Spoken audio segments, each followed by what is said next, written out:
Hey, what's up, guys? Tony here, and doing another car vlog, automotive vlog, or whatever they call them. I'm on my way to go meet with Focus ST, fellow Focus ST owner, part of the Facebook page, the San Diego ST Fiesta Focus ST page. I planned, weather's not really cooperating, but I had planned a photo shoot out off the 8 in Ocotillo, and so that got canceled. As the title states, I got hacked. And so anyways, what happened was, I feel like I should preface this a little bit. So the rains have brought a bunch of potholes too, so I'm trying to dodge those. So anyways, there was a documentary that I watched maybe a month and a half ago or so on Netflix. I don't remember the name of it. And it was about basically cyber warfare. And this journalist, he's the first story they go and they talk about. And so this journalist, he said some inflammatory things about somebody. I don't remember. Maybe it was like a cyber group or what have you. Anyways, they took offense to it and they attacked his accounts. And so basically, the way it happened is, what he said is that they attacked his Twitter account, his Google account, and then from there on, they had access to everything. And I think it was his Google account, Twitter account, Amazon, the Apple Store. And so basically what happened is that this guy pissed somebody off and they attacked him. And thankfully he got all of his stuff back, and he was actually in communication, I think via Twitter, with the hacker. That's like gas. Oh my God, I gotta get gas. It's like, feed us or feed me. I'm thirsty. So anyways, what happened is that last night, I went to bed kind of early last night. So I had planned to do this photography trip out to Ocotillo. It's a couple hours east of me off the 8. And there's this really sick gas station that I really have been wanting to use as a backdrop for car photography for a very long time. And this is years. So anyways, I was like, you know what, let's go do this sort of impromptu. Whoever wants to go, let's just go. And so there was a handful of people that were kind of interested, and I ended up falling asleep really early. I don't usually fall asleep till about, I don't know, 1, 2 o'clock sometimes. Now I'm getting to the midnight, 1-ish sort of timetable. So I fell asleep at 10 though, super early. And I woke up, and whenever I fall asleep, I don't know about you guys, but whenever I fall asleep early, what happens is I inevitably wake up in the middle of the night, totally wide awake. And so I woke up around 2 o'clock. And around 2 o'clock, what I typically do, which probably Mel hates it, but anytime I wake up, I check my phone. And so I checked my phone, and then I was in a sort of a groggy state because it was 2 o'clock in the morning. And I think I had emails. I had two emails. So I checked my emails, and it was on my phone, it says that your password is not valid. And I'm like, what is going on? And then I could still, because it still updated the emails, so I could still read the emails, or at least the titles of them. And one of them was your Google account, why not the Tiger Google account, password has been changed. And then there was another message from Twitter, I believe. So then I was like, what the fuck is going on? And so I quickly jumped up, went to my computer, and I set about changing my passwords, my Gmail password and my Twitter password. I quickly changed those. I noticed that there was a message from someone had tweeted from my account, basically. Oops, I always do this. I get freaking things on the other side. So anyway, somebody tweeted with my account, said, I don't know, LOL, something CBA, whatever. I'm not entirely sure what it was. But anyways, so at 2 o'clock, basically what I did is I changed my passwords, Twitter and for my Gmail account. And I thought it ended there, but it didn't. So like I was just saying, I thought that it ended there, but it did not, because I went back to bed and I woke up probably a little bit before 6 o'clock and grabbed my phone and I checked it, and then I looked at my emails because I'd reset my email address. Well, as it turned out, suddenly I had 2 purchases from Amazon, and then I had 2 transfers pending on my PayPal account. Oh shit, that guy's got a flat tire. So anyways, what happened is that this individual was able to probably just guess that most of my passwords were the same, associated with the same email address, which is probably the dumbest thing you can do. However, it's just one of those things. I just sort of got lazy with my internet security. So they went on to PayPal. Like I said, they made 2 transfers. One for fuck's sake. One for $1,000, one for $500 for a total of $1,500. And they were taking money out of, because it was linked, PayPal's linked to my bank account. And so they were trying to withdraw money from my personal bank account into PayPal, which I imagine the effort, what they were trying to do was to ultimately send that money to themselves, maybe. I'm not sure exactly what they're doing, or just to fuck with me. I'm not entirely sure what the purpose was.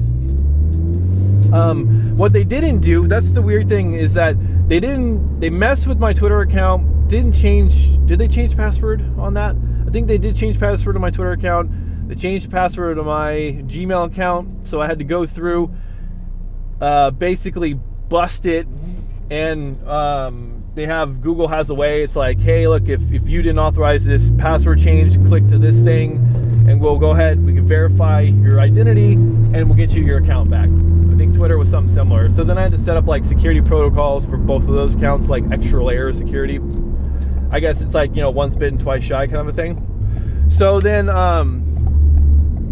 PayPal and Amazon, they did not change my passwords for some reason. So they didn't lock me out. But the great thing about Amazon is that Amazon detected fraudulent activity. I don't know how they detected it. Maybe because they realized, I think the person who is perpetrating this is British or Australian, one of the two. Because in the tweet they wrote, and I wish I would have saved it, but I didn't. Because I just deleted it. I was just like, I don't want this shit on here. Delete. But he said mate, as you do if you're British, Irish, Australian.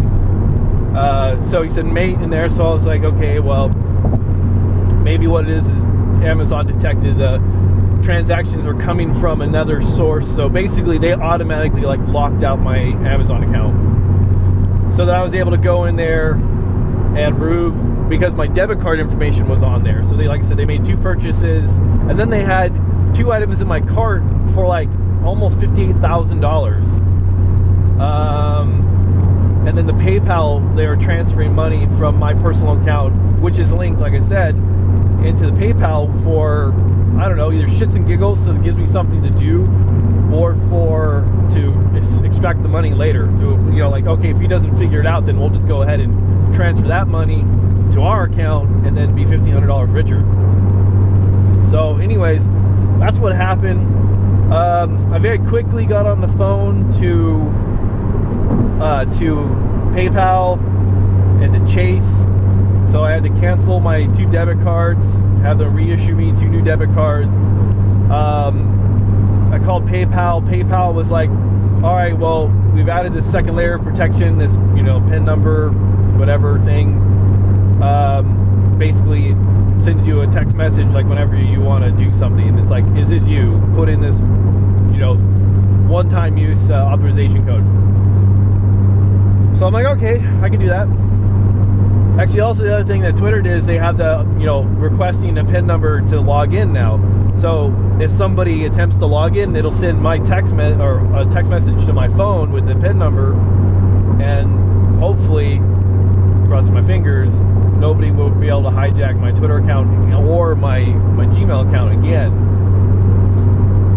Again, crossing my fingers. So the real bitch of this whole thing was that I talked to PayPal, like I said, they were like, okay, yeah, here's Osprey over there.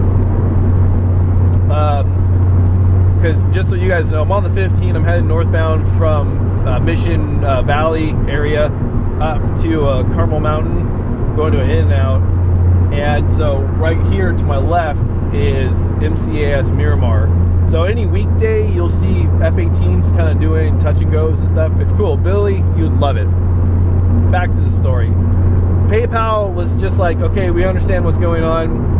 However, the transactions are pending. The requests were put in through PayPal. So really the only way that you can cancel these, because I said, can you cancel these transactions? I want you to go ahead and cancel the request. And they said, no, we can't, because it's on our end. There's nothing we can do about it. Only way you can stop the transaction is through your bank. They have to put a stop payment on that. It's like, okay. Well, I called Chase before. They canceled my accounts. They're going to reissue me new cards, or cancel the cards. They're going to reissue me new debit cards. And when I called them, I asked them about the transactions, and they didn't seem to see anything on their system for these transactions that are pending. And now PayPal says that it takes 3 to 5 days for the pending transactions to occur, and then it could be a little bit longer depending on your bank. And Chase is really slow about doing anything. Now, like, the money should be in your account by, I don't know, the 13th of January or something like that. So hung up with PayPal, called Chase again, got on the phone with this customer service rep who just didn't understand anything I was talking about. She's like, wait, you issued a transfer from chase.com? I'm like, no. I explained it like 3 times. Like, no. Somebody else got into my PayPal account. My bank account is linked via, the routing number and account number. They're linked. They're requesting money from my personal account, and they're trying to do whatever the hell they're trying to do with it. And so then she's like, okay, well, I need to ask you some questions to verify your identity to access your online account. And I'm like, okay. So she asked these 3 questions, to which, anyways, I didn't have any answers. So she's like, well, unfortunately, you did not answer the questions correctly, so I cannot access your account. And I'm like, you verified my identity when you asked me my social and my account number. What? And I was like, let me talk to your supervisor. This is retarded. I didn't say that, but that's what I was feeling.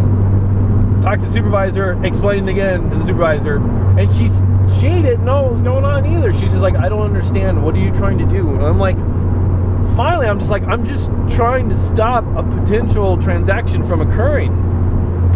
And I was trying to put a stop payment on this. And so she's like, well, I'll need to direct you to our loss prevention accounts or whatever. And so I was like, fine. And then she starts asking me more questions, and I think she finally figures out what's going on. And then she finally said, okay, I'm going to put a stop payment on this for $1,000, from $500 to $1,500. And because she's like, we need to know where it's coming from, like who's trying to withdraw and how much money. And I've like told her, one for $1,000, one for $500, and it's PayPal. know, it's like, what else do I need to tell you? And I told her a broad timeline of when this should happen. Because on their end, they are like, I don't see anything. And I said, well, is it maybe because it's Sunday and it hasn't even started to process yet? So anyways, she's like, okay, well, I'm going to put a stop payment on your account for up to $1,500 for transactions that you mentioned. And she's like, well, I'm going to waive the fee. I was like, oh, how generous of you to waive the fee, because they're, you know, it's fraudulent activity. I don't see why they wouldn't waive the fee anyways. So finally, after about 30 minutes of talking with Chase on the phone, they finally understood what I was trying to tell them. And so they put a stop payment on that. So if a transaction does come up within the next couple of days, they'll go ahead and kill it. And that's good for like a year though. So I'm going to have to, as soon as this is all blows over, I'm just going to have to go through and go ahead and take that stop payment off if I want to transfer funds from my PayPal account into my account. No, that was the other thing that was weird, is that the person, they didn't withdraw, because I had $100 and something of basically, you know, full screen pays me like, I don't know, once every, I don't know, 3 or 4 months, whatever my YouTube account makes, $50. They throw it into my PayPal account. They didn't touch that money. They didn't withdraw that money, which I thought that would have been like the first thing they would have went after. So my theory is that whoever's perpetrating this is probably some fucking pimply-faced teenager who's just like, I'm gonna go fuck with somebody. It'll be, you know, kicks for me, but it's gonna cause them. It's not even like it didn't really cause me any sort of misery. I didn't have any sort of financial losses because of it. I didn't have really anything besides maybe an hour's worth, not even an hour's worth. Maybe it was like 20 minutes of stress just trying to put it all together, especially because I was like groggy, like half awake. But it wasted an hour of my time in the morning, and at the end of the day, I didn't lose anything. You know, it's an inconvenience at best. But I don't get it. Like, and so there's a part of me that's kind of left wondering, like, well, why was I targeted? Because it was associated with my YouTube account, my Gmail YouTube account. And so was it somebody who saw a tweet of mine who was just like, you know what, I feel like fucking with this guy? Or maybe a video of mine. And that was the other thing that was, I thought, that was actually probably the first or second thing I thought about, is I'm like, did they just destroy my library of videos? Not like it matters, because it's not like I'm making a ton of money off my videos. Like I said, I make maybe like $5 a month on videos, you know? So it's sort of like a lesson for anyone who really wants to get into YouTube. You don't make anything, you don't make any money. The only way you make a lot of money is if you got a lot of traction, and I don't get a lot of traction. So I don't know. So at the end of the day, here it is, 1:30 in the afternoon. More than anything else, I'm just wondering, like, why me, and why would you even bother to do that? I mean, it's not like, you know, from the documentary that I watched, it's not like it's the most sophisticated thing to do to brute force your way into an account. And then, I mean, I get the sort of the genius of it, but they're definitely not the people that figured out, like, oh my god, if I get into their Gmail account, then I can get into their Twitter account, and then I can get into these other accounts that all use the same email address and password. Because all you'd really need was the email address. Be like, forgot my password, you know, floop. Send out one of those requests, and they'll give you the password because you have access to the email account. So getting an access to the email account is pretty crucial to messing with someone's account, or there are a multitude of accounts that are using the same email address. So thankfully for me, my YouTube stuff, although attached, like I said, although I had it attached to my own personal bank account, I've now severed those ties, so that can't happen again. But thankfully it was just isolated to this. I mean, if this was like a full-on legit, you know, let's go ahead and snatch and grab a bunch of money, because I've had that happen before. Years ago when I was living in Santa Barbara, somebody electronically deposited like 2 cents into my account, and then they just took out like $1,000 or $1,200 or something like that. And then they deposited another 2 to 3 cents in, And by that time, I happened to notice the transactions, and I was like, holy shit, someone's like actually stealing money from me. So it wasn't a situation like that. It just was, like I said, probably some teenager who knows how to do one sort of hack and kind of knows, you know, like I know now, like here's how you go about messing with people. So anyways, it just, like I said, more than anything else, it was an inconvenience for an hour this morning. Well, I guess maybe a few days, since I need to go tomorrow morning to go get my new debit cards. Other than that, though, that's it. You know, just an inconvenience. I don't know. Let me know in the comment sections if anything like that's ever happened to you, because the only other person I've ever heard this happening to was that one guy in that one documentary about cyber warfare. And that's it. That's really it. That's all I've ever heard. So, like I said, let me know in the comment section, and I might want to go around this, but I don't think I'm going to make it. Anyways, yeah, let me know in the comment section. So, as always, guys, thanks for watching. Thanks for subscribing. Thanks for enjoying these new videos that I'm making. Thanks for listening to me ramble a little bit about how my morning went this morning.